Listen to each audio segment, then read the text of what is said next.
కాకినాడ పోర్టులో నిజమేంటి? ఎవరి వాదనలో అలదే ఉంటుంది. ఇక్కడ తెలుగుదేశం పార్టీ లేకపోతే తెలుగుదేశం అనుకూల మీడియా ఏం చేస్తుంది, జగన్ బెదిరించి అరబిందోకి రాయించారు అన్నటువంటిది చెప్తోంది.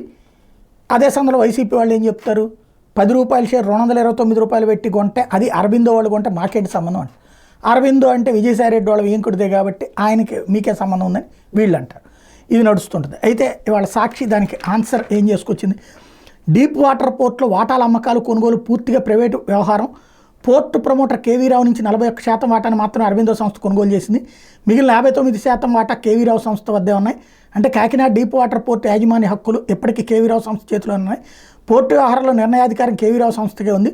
పోర్టు ఎండీగా కేవీ రావే ఉంటే సీఈఓ ఇతర కీలక స్థానాల్లో ఆయన సన్నిహితిలో ఉన్నారు. అట్లాంటిది అరబిందో సంస్థ బెదిరించి పోర్టు వాటాలు కొనుగోలు చేసిందని మంత్రి నాదెళ్ల మనోహర్ అసత్యారోపణలు చేయడం మరీ విడ్డూరంగా ఉంది.